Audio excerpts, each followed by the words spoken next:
inspiring for everybody. I'm Sally Williams. If you haven't seen me before, I look after the network for Helpforce, and then with me is my colleague V Tran, who's our knowledge and content and comms manager. So between us we'll field the questions, and hopefully things will keep running smoothly for the next hour. So today we're going to be talking about thinking outside of the box and how we can come up with creative solutions for volunteering to support patients and staff in these sort of challenging times that we're all in.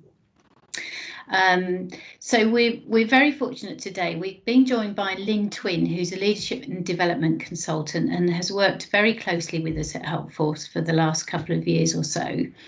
Lynn is going to help us to channel our creative juices and help us put some structure into creative processes so that we can really be productive if we get the opportunity to have a session to come up with new volunteering solutions. Is how we can kind of formalise that and make it into something really productive. We're also joined by two people who are network members who've worked very closely with us recently. Emma Wimpress, who's Head of Volunteer Services at Northampton General, and Laura Shalev Green, who's Head of Volunteering at Kingston Hospital. So welcome both. Emma and Laura are going to talk to us about their own creative processes and the fantastic initiatives that they've put in place throughout COVID and beyond into the future, whatever that holds for us all. So welcome everybody, and thank you for agreeing to share your knowledge with us today. So as V said, if you're not a presenter, perhaps you could put yourself on mute because it helps to improve the sound quality. We're going to be having plenty of time for questions. So Lynn is going to start with her presentation, then we'll have a few minutes for questions specifically for Lynn, and then we'll have Emma and Laura speaking, and then after Emma and Laura's session there'll be about 15 minutes for Q&A. So you're welcome to either use the raise your hand function if you'd like to put your question directly, or you can use the chat box and we'll round up the questions at the right time. So I hope that makes sense to everybody. I'm going to hand over to Lynn now. So welcome Lynn, thanks for joining us. Really looking forward to hearing your presentation. Okay, thanks Sally. Let me just bring up my... So hopefully you can all see that. Sal, we okay? Yes, all fine. Go for Brilliant. it. Brilliant. That's a good start.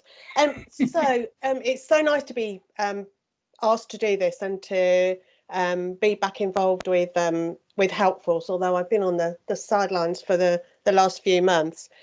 So Sal and V said to me, could you do a session about how to be creative in developing high impact volunteering roles? And I was like, oh, creative. And sometimes that word means some people really respond to that and love it and creates those, you know, those juices flowing. And for other people, they just go, oh, I'm not creative. So I thought maybe we'd look at it about thinking differently and chunk that down. So what I'm going to do is we're not going to start thinking differently, although I'm hoping this provokes you to do that.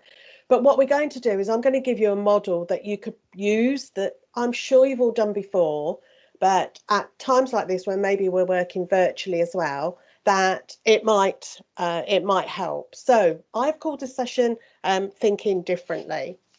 And actually I had to think differently because my notes are usually down on my desk, so my head goes down all the time. So my husband said, why don't you use the recipe holder stand that we have at home, that I could have my notes more or less at eye level. So there we go. So it's much better.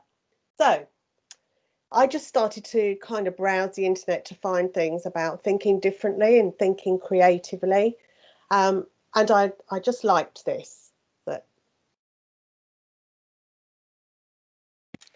So we're looking for the angel inside that wants to come out. So yes, Michelangelo had an incredible perception of creativity, but it doesn't mean to say that we can't all think differently. And you'll know these quotes, I'm sure, that if you always do what you've always done, you'll always get what you've always got. Oh, so what these two quotes, I also thought, well, we've had to do things differently, all of us, every single one of us, in the world that we're living in now. And if you think about how we've adapted, who would have said that, I'm going to meet you for a coffee via Zoom at 10:30 as opposed to meeting in Costa's or wherever that happened to be. How many of us thought we might start going out on a Monday, Tuesday, Wednesday to eat out, to help out, when usually we go out Thursday, Friday, Saturday, probably. And, I teach jazzercise, and I do now do that from my kitchen, which if you told me 9 months ago that I would be able to do that, I probably would have just laughed in everybody's face. So what we've shown already is everybody actually can think differently. It's just how do we go about it? So I put together a process, and this is brainstorming, and I'm sure you've all done brainstorming of some type over the years when you've been doing your role. But it's kind of, and I put a process together, and I thought that kind of is an oxymoron for brainstorming, because brainstorming is supposed to be free thinking, but actually you need a process in order to be able to do this. And I think also in the past we've probably brainstormed in a room together. So I'm going to talk about how can you brainstorm virtually as well. How can you have a Microsoft Teams or a Zoom or whatever it is that platform that you use to be able to do that. So let's think about first of all thinking about yourself and challenging yourself. How do you feel about change? These are rhetorical questions, obviously. How do you feel about change? Some people are up for it. And, when you hear both what Laura and Emma have done, Nate, how they've embraced the change that they've done. But sometimes you might have to reframe things in your mind first, because to really brainstorm well, you kind of have to park your judgments and park all those voices that come in your head that say, when somebody gives you an idea, you go, yeah, we did that before and it never worked then, so why would it work now? And our unconscious mind kind of gives us that information when we don't want it. So it's about making sure you're in the right space for doing brainstorming before you kind of even think about how you're going to do it. So let's have a think about, you've got a situation where, what are the most important and high impact roles that volunteers can play in this COVID world? And thinking about who then would you have in your group for brainstorming? And this is maybe trying to kind of break away from who you traditionally would go to, because we all have our go-to people that we think, oh, we'll ask them because they'll probably agree with me.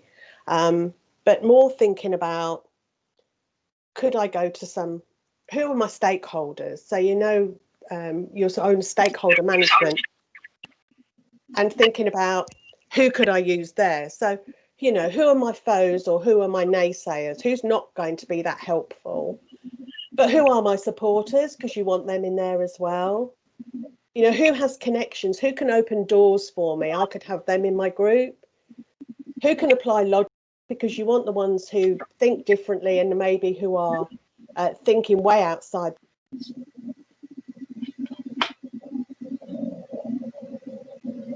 Sorry, Lynn, you're on mute. Sorry, can you unmute yourself? I'm very sorry. I didn't mute me. Did somebody mute me? Sorry, it's just because someone I was on mute, so I just unmute them, so I found a person now. Okay. Yeah. Okay. It's clear now. Sorry. Okay, that's all right.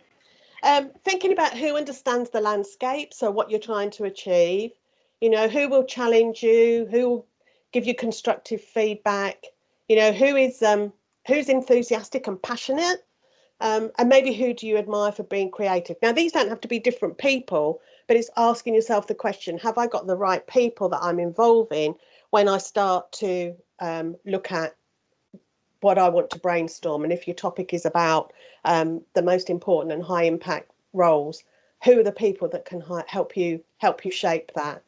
And sometimes when you're busy and everything's coming at you, to stop and step back and look at a broader landscape is sometimes quite hard to do. So this was just an idea of how to think about it. But as I say, it doesn't mean to say you have 9 people. And to be honest, if you're doing this remotely, you really don't want more than 9 people in a session, because that will become a bit unwieldy for how you're going to run that. And I'll talk about running that in a moment. So, for example, when I used to run brainstormings, I would always have somebody from IT, because IT think differently, and IT would always come at things from a very different perspective to maybe the people that I was working with within the business. So they were always fantastic people to kind of have around, to make me think differently when I was looking at things. So once you've selected your group and you kind of thought about all those folks that would be really helpful, is then thinking about sending out the some information as pre-work, because if you've got people who aren't creative spontaneously, they might need some help in thinking through what it is that you're trying to achieve. So tell your story, why you want to run a session, and also it gives them time and what you expect their contribution to be, because sometimes people turn up to these kind of think tanks, brainstorming, whatever you want to call them, and they're not quite sure what their role is within that. So making that really clear about your expectations and kind of the objectives for what you want to achieve. And then the process. So I would say if you're doing this virtually, that everybody has their camera on so that you can see people. And I think sometimes, and I don't know what it's like in your worlds, but other organisations I'm working with were brilliant at having their cameras on to start way back in March and April. And as time's gone on, people switch their cameras off. So kind of making it one of the ground rules that you would have the cameras on so that you can see people. Yes, it's an ideas generation, absolutely, but with no criticism, parking judgment, and everybody can participate at any time. Now, in a room when you brainstorm, people tend to write things down and you can share them. But when you're doing this virtually, you have to be a bit more structured and kind of go round to each person to get their ideas, get them to tell you, and then go on to the next person. And then if people have got anything else they want to add, they can use the chat or put their hands up to kind of add to that so that you get everything from everybody. The idea with brainstorming is quantity, not quality. Yeah. The whole point of brainstorming is ideas generation. We don't care how detailed or how practical they are at this point in time. So you need to record every idea. So if you're doing this virtually, if you're facilitating, you can't do the recording. So you need a scribe. So you need somebody else logged in, have their screen up, and that they are popping in all those thoughts and ideas as they're coming into you so that you don't miss anything and somebody is kind of putting those together. Ideally on a mind map kind of thing, because brainstorm isn't logical. So it would be good to have it kind of dotted across a screen. And everything has to be written down, no matter how crazy. And even if it's the same as the person said before, if they've said it differently, then that might spark a different way, a different route that might go for people. And then once kind of you've exhausted them and everybody's had a chance and you go, there we are, then it comes to the sorting of those ideas. So how do you do that? So if you're looking at impact and you're looking at, can we do this? I really like this just 4-box grid. So it's saying, what is the current capability within your organisation? Is this going to be easy to do? Yes, we can do it. Or actually, we don't know how to do it.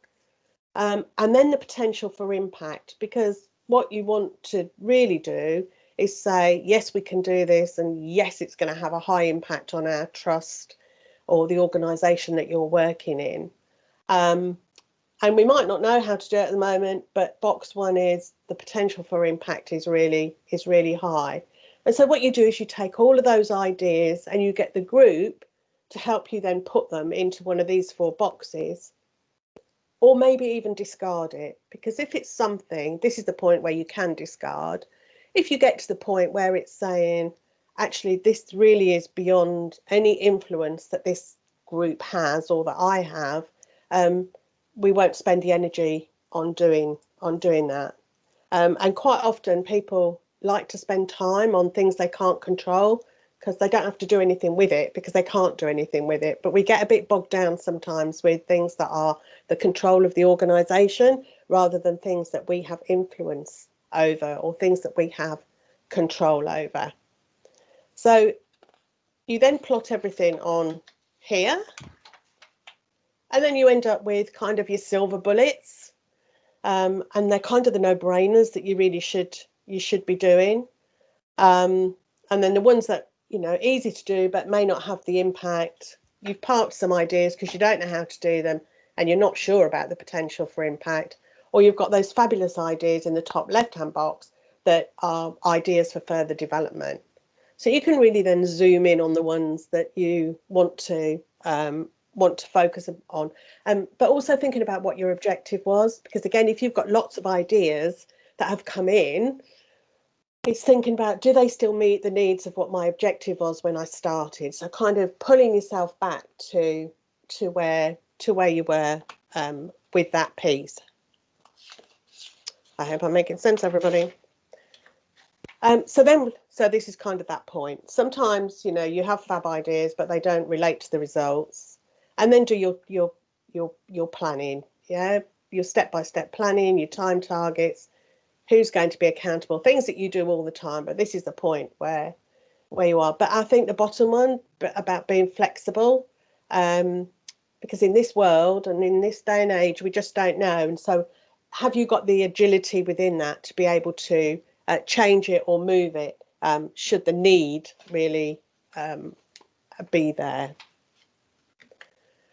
And then it's thinking about keeping ongoing updates with your group. I don't know if any of you have been to sessions where you've been asked to contribute and then you hear nothing, and you sorry, I just heard somebody there, and you've heard nothing, and actually it would have been really nice to hear something, and you just think, well, next time they ask me, I might say no.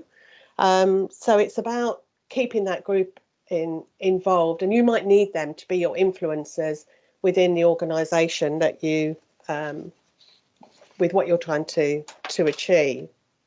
So kind of that's the circle, a really bish bosh bash round of the structured brainstorming. But just a couple of things that I think where because when I've done these before for Helpforce, people have said, have you got any examples, Lynn?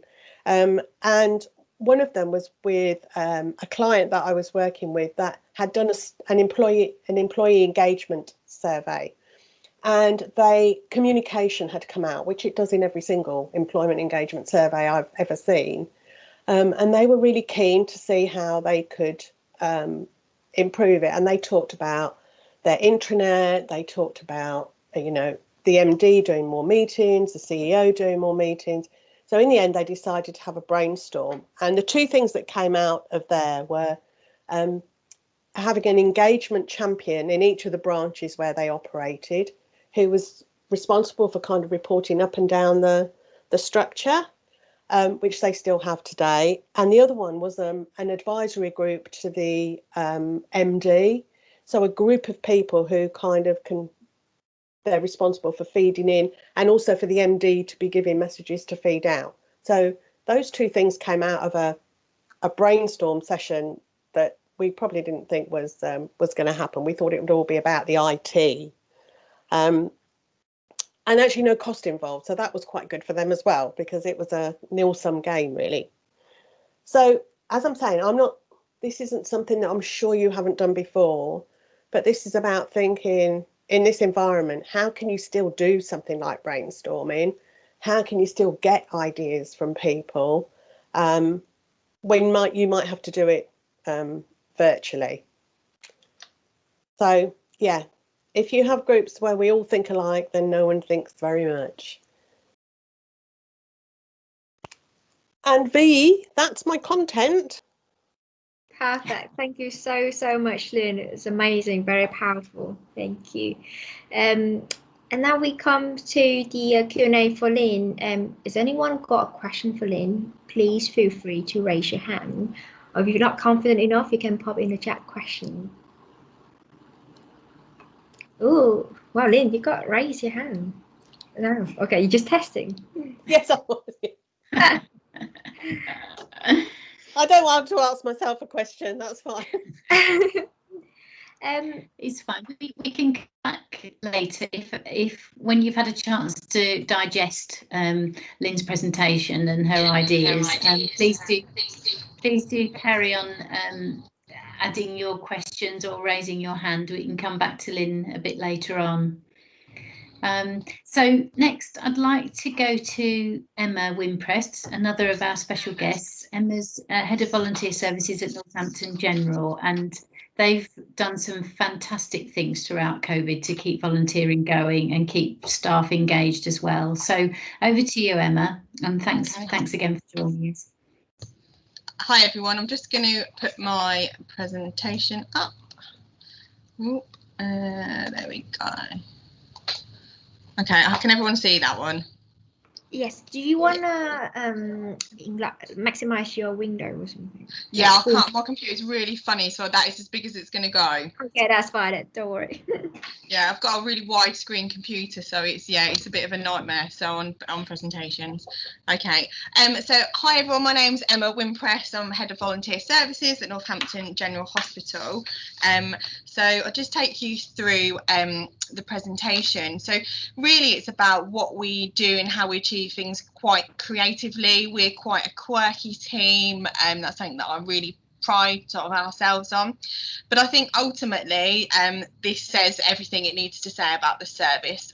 The patient is at the heart of everything that we do, and that's my message to my team, to the staff within the trust, to our stakeholders, to everyone that we engage with, potential volunteers, schools, everyone. So that when they ask, what is my service about? It is about actually the patient is at the heart of everything that we do. If it's not going to impact on the patient, then it isn't something that we would really consider. And I know some services across the across England, they like to focus on staff as well. But I think, as I've recently discussed with Helpforce, actually, we want our staff to be part of our NGH family, Team NGH as they like to call it. And I think this is something that we've really pushed to achieve, that our volunteers are an integral part of our team, and they're looking to become part of our people strategy. And what I don't want to be doing is having the volunteers sort of serving drinks to staff and things, because actually it segregates them. So yes, lots of the positions will help with time for staff, clinical staff to do their jobs, to support them, but ultimately it is patient-focused services. And I think our CEO of the hospital tweeted earlier today, which sums it all up. I was on the radio for BBC Northampton again today, and our CEO said that, she's really proud of our volunteers being part of our NGH family. So that's kind of just a bit of a background of the service and the heart of everything that we do. So really in terms of our new initiatives, it is ultimately how can we make a difference to our patients. So a few examples are that we've had the car park, one of our car parks, we're on a really sort of broad, wide estate, so we're not a high-rise hospital. So what's happened is car park 1 is quite... Emma, could you just move your slide? Sorry, your slide hasn't been moved. So. Oh, I've moved it on my screen. Oh, okay. Does it say new initiatives? Yeah, it's not showing new initiatives. It's still showing your name, your first slide. Oh, that is. I've flicked through. You have to click it. Click on it. Yeah, I've clicked it. Oh, Lee. Sorry, someone's coming in to help. Bear with me. You'll meet Lee now, part of my team. There you go. Yeah, click on the next one. Yeah. Which one is it? That one? Is it there? Yeah, there we go. We can see it now. Yeah. I'll just leave it like that then. Will it work? Click, that's what I had it on there. It didn't go through. Yeah, that's fine now. Yeah. Do you want to stay in here, Lee, just in case? Yeah.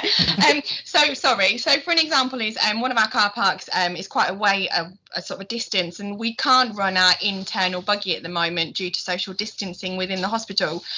So a lot of our feedback were the patients were getting to their outpatient appointments exhausted, anxious, and really, annoyed they'd had to walk quite a distance. So we've brought our outside buggy back, complete and utterly tipped the route on its head, and it's just an ad hoc service that we offer. So again, that's making a difference to the patients because they're not getting to their appointments late, they're not getting to their appointments really anxious, they're not worrying about having to walk back up the hill in the rain to their appointments.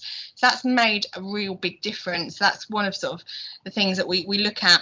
But I think with any new initiative, it is to continue to have the buy-in from our staff is what is going to have the least impact on resource.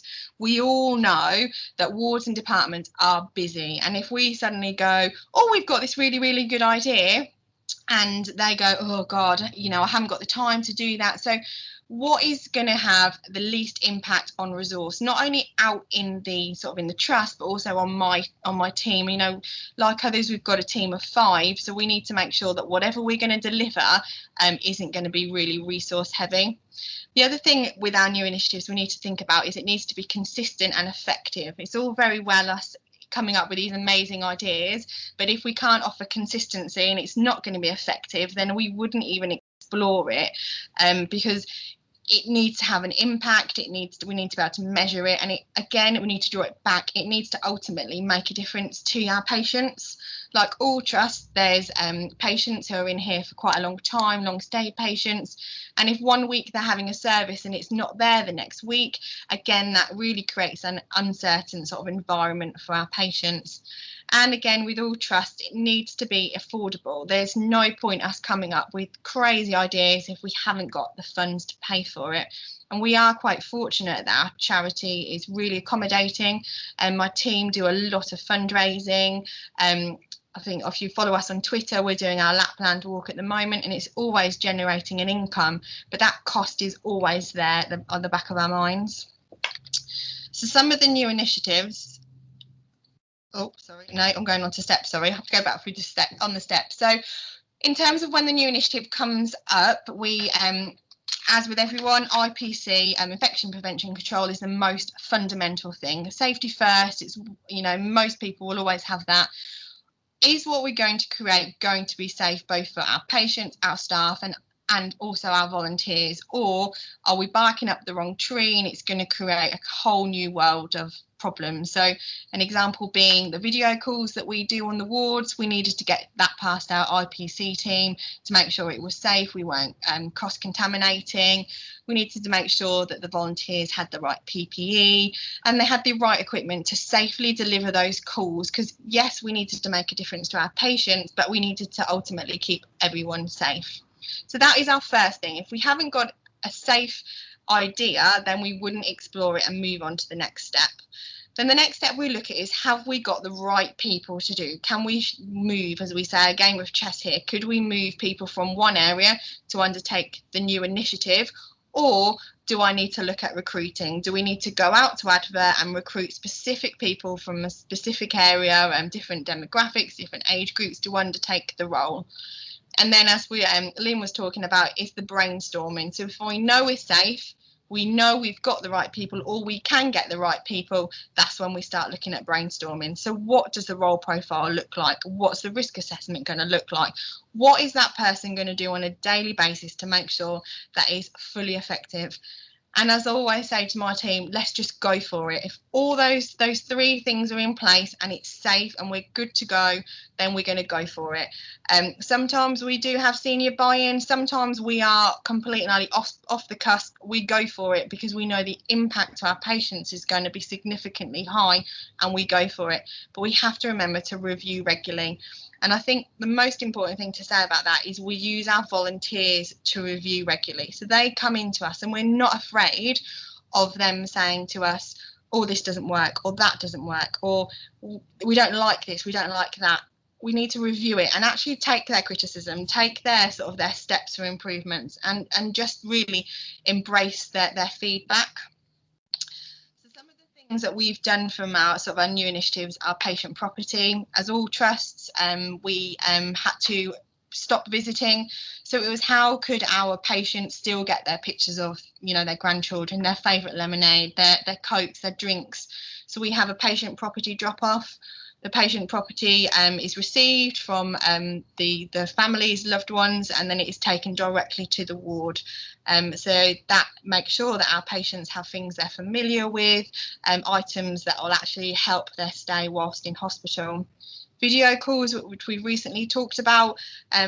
I know lots of trusts gave or had funding to give wards iPads and things like that, but we took it that step further. Our volunteers facilitate the calls. They go onto the wards, they contact the family by doing dummy calls, and they undertake the calls. My team in the office book all the video calls with patients, and sometimes, you know, we've done, sadly, funerals. We've been there when pregnancies have been announced. We've been there when people have met their grandchildren for the first time. So the volunteers, you know, have really sort of embraced that. Swabbing again, how we made sure that our patients are getting their results quicker, and making sure again that we're safe. So our volunteers will collect swabs and take pharmacy things around. And I think the biggest one to talk about really is our animation team. This is a new role, this is a new initiative from COVID. Predominantly this was initially for those who were long stay patients who were recovering from COVID. It is therapy led, so the patients are identified by our therapists, and then the therapist will do our day-to-day sort of therapy with them, like teach them, you know, how to make a cup of tea, get them out of bed. But actually things like playing cards, tying their shoelaces, brushing their own hair, that's where our volunteers will go out regularly to meet with the same patients, especially the long stay ones, and engage with them and do more meaningful contact with them, as opposed to just making a cup of tea.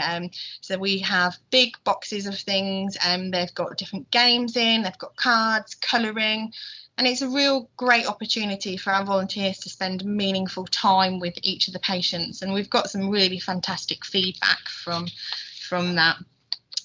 And I think for me, for my own personal thing, my tips for success are: don't be afraid to be bold. I think we take risks, you know, ultimately if everyone is safe, be bold. It might be the crazy ideas. Me and my deputy head of volunteers do a lot of running, and a lot of our ideas start from that point. Don't be afraid to try something new, and ultimately my biggest piece of advice is don't be afraid to fail. There have been things that we've put into place and quickly thought, oh my god, we can't run with that, or we need to massively change it. And I think for us, none of my team are afraid of failing, because we can always put things right and we can always make sure that things are successful. But I think getting the feedback from the volunteers on a regular basis will always help. And that's my presentation. Thank you so much, Emma. If you could just scroll down to your last slide, that'd be amazing. I haven't really moved. I don't know why it doesn't work. It's there now. Is it there? Yeah, I think it must be a slow delay or something. Yeah, perfect.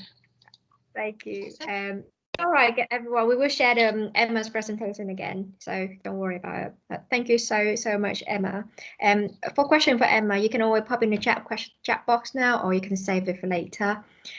So next we got Laura. I'm just gonna share Laura's presentation now. So just give me a second. Right, can everyone see the presentation? Yep. Yep. Laura. Okay. Hi, everybody. Can you hear me okay? Yep, very good. Thank you. Okay. Hello, Laura. Hello. So my name is Laura Green, and I'm head of volunteering at Kingston Hospital. We're an acute hospital trust, and we've got 560 beds, and we cover quite a large demographic and geographical area. So we cover 5 different London boroughs and parts of southwest Surrey, parts of Surrey as well. I was asked to talk about creative approaches to restarting your volunteering service, but I wondered whether it's right to restart, because that kind of signifies going back to where you were, And obviously we're in such a different context now that I thought it might be maybe a reframe of the question would be to reimagine what volunteering services look like. So I think COVID has presented this enormous opportunity to reconsider what's right for the trust, what's right for your patient demographic, and as services are redesigned, to really think about what the volunteering contribution to the redesign of those services is and their implementation, and how volunteering is part of the solution. And it's because of that opportunity to reimagine that we actually wrote a new volunteering strategy during the crisis, so that our strategy is flexible and responsive to the current environment. And I've uploaded that to Helpforce Connect if anyone's interested to see the strategy. During COVID-19, we did have some active volunteering. It was mainly a staff support volunteer providing tea and coffee and distribution of goods across the hospital from the many donations received. But we continued to be driven by impact. And so in addition to that role, we wanted to try and sustain some of our existing high impact volunteering services by trialling them on new platforms. And we weren't really aware of doing this in waves, but looking in hindsight, there were 3 waves to the reintroduction of volunteering roles. The first wave was driven by what volunteering roles are highest impact. So we thought, what do we have now that can go virtual? So immediately we looked at our discharge support volunteering service, which was traditionally a support service that we started at bedside when the person was admitted or when the person was given an estimated day of discharge. And we would do a holistic needs assessment and look at what might be the pitfalls or barriers to them getting home from hospital safely, and also what were their concerns about living well post-discharge. And then we provided up to 6 weeks of support by telephone. So we decided to provide the whole service via telephone for the discharge support service. We've been implementing that since March through telephone support. We have come across quite significant information governance barriers, and I can maybe in the questions after go through what are some of our solutions have been to that, because I'm sure we're not isolated in that. We also continue to provide dementia therapeutic activities, and we did that through an app called A Touch Away. The second wave was driven by requests. So as our comfort levels with technology in the remote format became higher, we got lots of requests to restart our volunteering services. So those roles included things like we launched a patient information reader panel. So we had lots of literature being rewritten from outpatients appointment letters right through to specific service literature.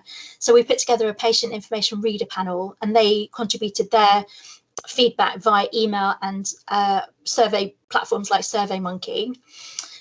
We restarted our Macmillan Information Centre remotely with volunteers phoning patients from home and receiving that data securely by using trust devices such as trust phones that we actually gave out the tech to our volunteers. We reintroduced gentle movement volunteers. So these are volunteers supporting the physiotherapy team.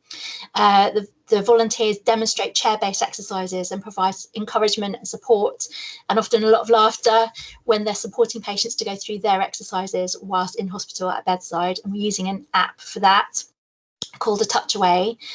We've implemented experience of care volunteers, so they're calling patients and doing the friends and family test by telephone. And finally, we've had quite a few requests to involve volunteers in staff recruitment as part of our diversity and inclusivity policy. And that's been really successful, and that's been recruiting volunteers to take part in staff recruitment through panels and formats such as Zoom and Microsoft Teams. And then the third wave has been driven by urgency, and this has been really driven by lots of challenges that are being experienced across the trust around COVID. So, for example, we're just looking at the feasibility of introducing volunteers phoning patients and providing welfare calls prior to outpatient appointments. So if we go to the next slide. So our approach to restarting our volunteer service creatively has been to look at the virtual world, whether that's email, apps, telephone or other platforms. And so I guess the question is the future of volunteering virtual? And I think the answer to that is I really hope not, because in reality, we've only been able to involve about 10% of our volunteering force, especially as we've had to provide trust technology. The scale that we could actually do remote volunteering has been relatively small. Sorry. It also strays away from the integrity of our volunteering programme, which we had before, which was really based on the quality of face-to-face contact and human connections that volunteering provides. So that's missing from the virtual volunteering platform.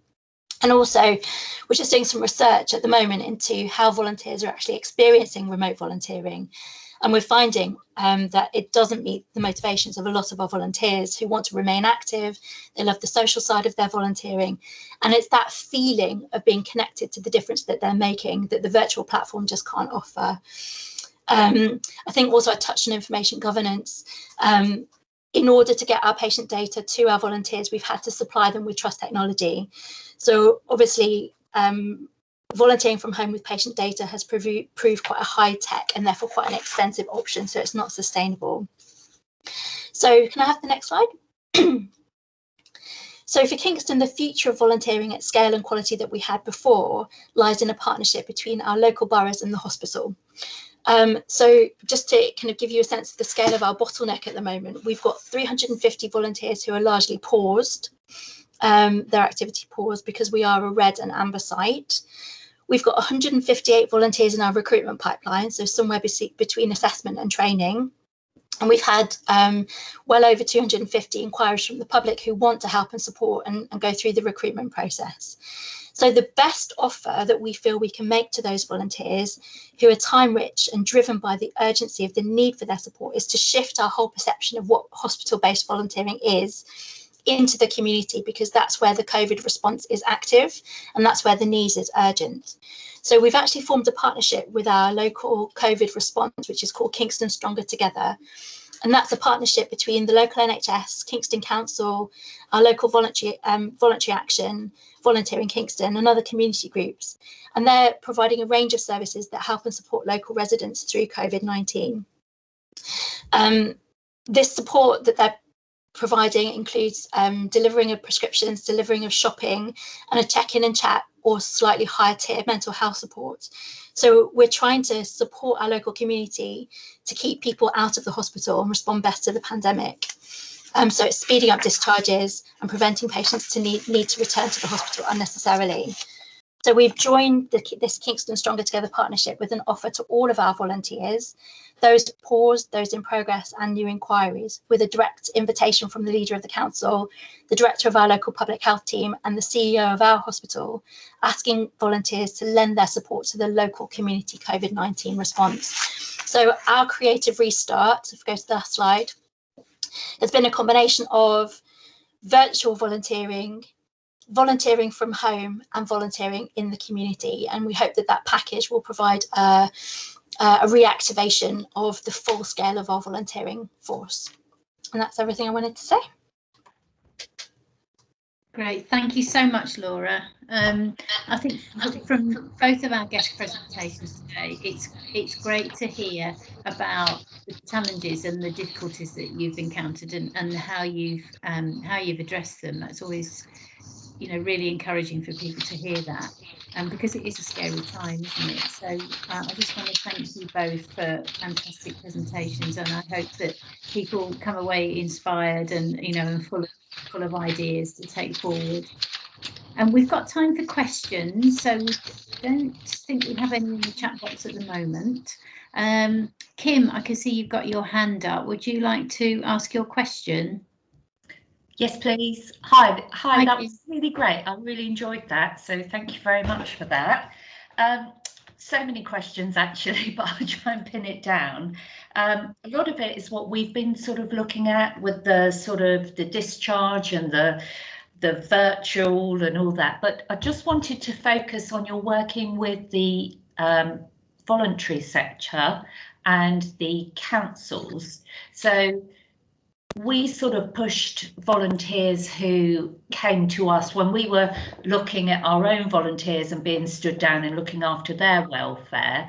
New people who came in, we were pushing back to Good Sam in the first place, and then when that was very quickly full up, to the local councils and areas. Are you in a partnership where you are looking at your own training, or do you let them take on the council's training in that view? Shall I answer that? Is that to me, Laura? Yes. Okay, so we are providing our volunteers who've been through all of our recruitment checks, all of our vetting, assessments and training, and we use the e-learning for health 9-modular programme. So we're essentially lending our volunteers to our local council, and they're providing induction training into the role specifically, which is the driving of shopping, driving of medication, and the mental health support. But that's more of an induction, and they provide some online content as well in a handbook.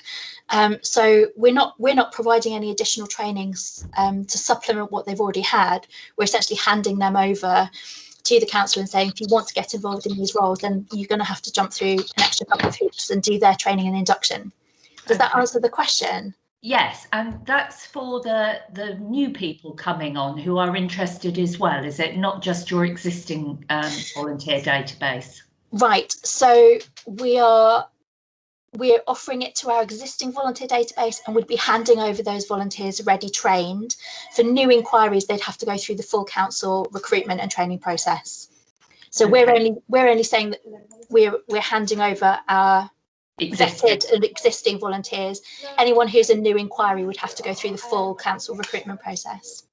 Lovely, thank you very much. Thanks, Laura. Thanks, Kim. And we've got a couple of questions.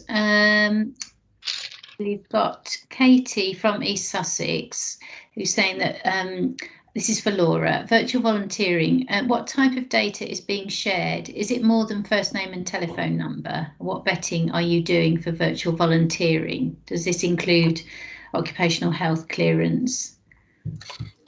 Okay, so the data is mainly a name and telephone number. In our discharge support service, that also includes their address, a next of kin, and the GP details. And we're doing that securely through Trust technology. So we've given them phones, so we're able to text that data through. In terms of vetting, for virtual volunteering, it does include OH clearance, but only as a natural part of their volunteer recruitment. So we're not asking for and they've done an occupational health risk assessment specifically for COVID, but we're not discriminating if they've had a high risk assessment, for example. If they're volunteering from home and they declare as fit to volunteer, then we're accepting that. Thanks, Laura. Thank you so much, Laura. I think we got a question here for Emma. It's from Elizabeth Lowe. Hi Emma, really keen to hear more about your volunteer on the ward to support patients with virtual visiting. Would you be happy to share your assessment and role profile? Yeah, definitely. That the role forms part of our response role. So we've got a team of response, probably about 60 or 70 who come into the hub, and that is part of the response. So I'm happy to share the response role with them. Yeah, happy to share whatever I need to share. Thanks so much, Emma. You know where to go to. We've got another question from Paul here, actually, I think for Laura. Do you have many numbers of volunteers who took on the challenge of supporting their communities after having the experience of supporting the trust? I don't because the conversations are still in progress. So we are going out to recruit at the beginning of November. So I'm really sorry, that's like a next stage in our volunteer restart recovery plan, and I don't have an answer. I think we're looking for tens of volunteers rather than hundreds of volunteers. So we'll be sending the ask out to about 350, 400 people, but I think that they're looking for 20, 30 volunteers in each of those roles. So it should collectively be about 100 people that they're looking for. Thanks, Laura. Sarah from Western Sussex, you've had your hand up for a few minutes. Would you like to ask your question? Hi, yes, thanks. Really interesting presentations, but my question is for Laura. Fascinating presentation. You have shared much of what we are trying to replicate here at Western, so thank you for giving me some affirmation today that we're going down the right path. I just wanted to ask you about your virtual volunteers, around your issues with IG equipment, working from home and support, because I've hit a little bit of a block here with regards to that, and just wondered how you manage that. Thank you, Everside. So I think this is a massive barrier. I had multiple Teams meetings with our information governance team, and it even went to the Southwest London COVID information data impact assessment group, who rejected all of our proposals for working safely. So initially we thought by giving volunteers nhs.net email accounts, that would ensure secure encrypted data so that we could safely transfer data from the trust to the volunteer. But because volunteers were accessing that data on their home devices, it can therefore be downloadable. I think there's a real problem in that the Information Commission, in its COVID guidance, has urged pragmatism and said ultimately they're not going to bring any charges for a breach of confidentiality where this data was shared in good faith and the best interest of the patient. So you've actually got the Information Commission saying that they urge pragmatism during a really tricky and time of urgency and high need. We then had our own trust information governance team saying absolutely not, there is no room for pragmatism when it comes to £120,000 fines, and you're going to have to use trust technology to overcome that barrier. So we have provided and are looking to providing more trust technology such as iPads to our trust volunteers, but the problem is scale. Even if we receive the phones quite cheaply, I think they're about £150 each plus contract fee, which is about £10 a month. Even if we're providing that, we can only ever do that at a very small scale. So virtual volunteering, whilst it's great, is not volunteering at high impact at scale, which is what we had a reputation for previous to COVID. Thanks so much, Laura. I think that's actually answered the question from Pat, because she was asking, when you said it was expensive, can you give an idea of the cost? So that's probably what you just answered. Thank you. And yeah, I think that's all of the questions for now. So if you are thinking about asking a question, Martina just put your hand up. Hi, Martina. Martina, you need to unmute yourself so I can hear you. Can't hear you yet. Can you unmute yourself? Pardon me. There we go. How many times does that happen when you still think you're unmuted and you're not? Question for Lynn. Lynn, enjoyed your presentation, and it's really around, in terms of, as you say, thinking creatively.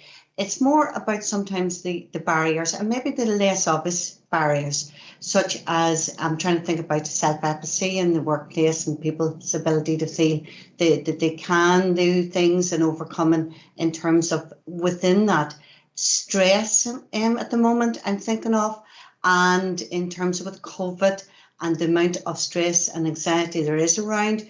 We're not all impartial to all of that. We're living in terms of the workplace, bringing that in, and that can be a barrier to all of the very positive and the very breakthrough aspects you were pointing to in that. And I'm wondering in that, because it's one of the topics I've been doing here in Belfast would have been resilience, and resilience in terms of the face of maybe trauma of the troubles, or in the workplace as in that. So I wondered, in terms of resilience and giving more support to that, and would be helpful in the creative process, because sometimes I think it gets overlooked, and it's a lot more powerful maybe than is perceived in the group work and the organisation culture world, as it were. So just comments on that, or your thoughts on that, please. Thank you, Lynn. Yeah, Martina, you're absolutely right. And resilience, I think, is something everywhere. Now, I think before we came on, Laura was asking me what else am I working on at the moment, and I think it's supporting organisations with that resilience, and all the fabulous things that people were doing like in March and April, that kind of wane because people are tired and maybe losing energy. One of the things that I've seen one organisation do is they have, it's not necessarily a brainstorm they've been doing, Martina, but they have been kind of getting people together around looking at where could we go back, how do we capture what we had in March and April, where everybody seemed to help everybody else, everybody seemed to be on it, and it may be different for you because it's a very, you know, the NHS is a different organisation, but how do we recapture some of that energy that was there before? But I would do a similar thing, you know, the slide I showed about how do you get those different groups of people together in a room, is because you want the naysayers, you want the people who are struggling to kind of say, but then you want kind of those positive thinking people, people who are thinking differently. And I think sometimes just having that mix of people in a virtual room to kind of comment on some of that is helpful. It's a real big topic that in leadership generally is coming up time and time again. I don't have all the answers, Martina. I just know that sometimes creating those environments on a more regular basis is helping one of the other organisations I work with at the moment. But it's the mix of people, so because you don't want it full of naysayers, do you? The people who are you know, and you don't want it with all the people who are struggling with nobody kind of being able to give any answers or any maybe reframing. I think Laura was talking about reframing things, that kind of perspective. Then that's very helpful. And can I just, is it okay, just there, Sally, I make just a response on that? Would that be okay? We just have a few minutes left, so Martina, is that all right if you just put your comments in, just because there's a few more questions, so we're trying to go. Indeed. Thank you very much, Lynn. Thanks so much, Martina and Lynn. Got a question here from Helena for both Emma and Laura. So, what information do you record after people have supported a patient, either in the hospital or in the community services? She's looking to set up a community volunteering service at her hospice, and the clinical team would like to know what info is typically recorded after each visit interaction, or some after every visit.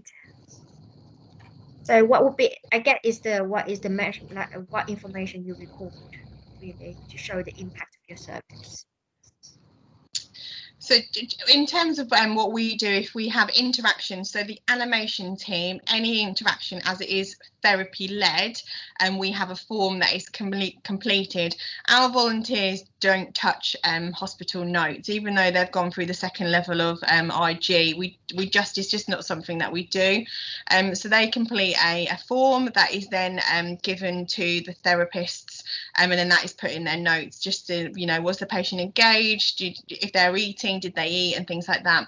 In terms of if we just have an interaction when we have a call through our response team that Ethel, for example, is really anxious and would benefit from someone sitting with her, that would go in her notes, but that would be written by a clinical member of staff, the support that is given. So the volunteer would feed back to the clinical member of staff, and the clinical person would then write the notes. At no point do our volunteers go anywhere near any hospital notes.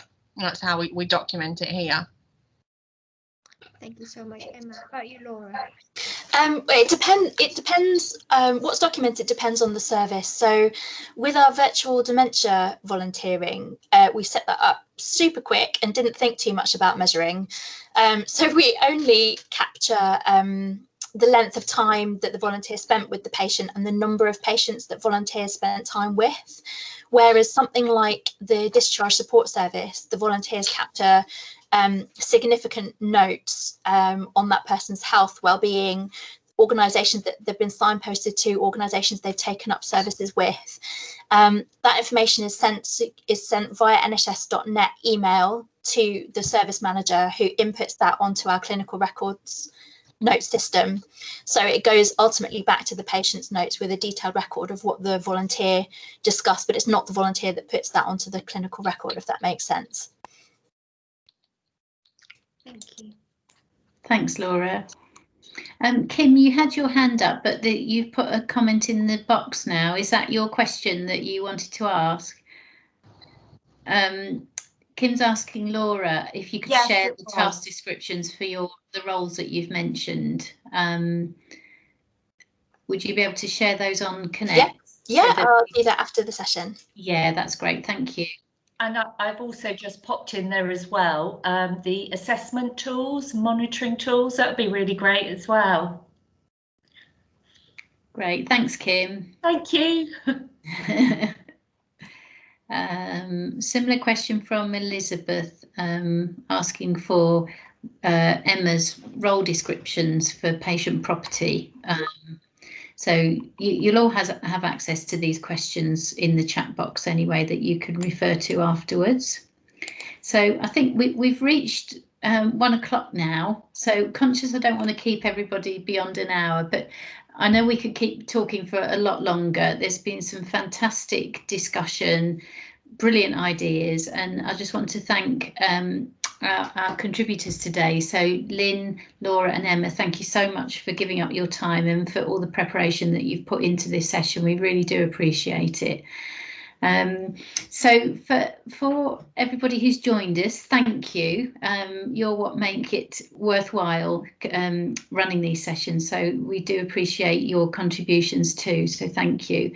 And if you've enjoyed today's session, and you're not yet a member of the network, you can join very easily. If you go to the Helpforce website, click on Connect, and you can register yourself. It's very simple, and we hope to see you online soon. And that will then give you access to all the forums and different special interest groups. So we really want to encourage a lively community. So I hope you'll decide to join if you're not already a member.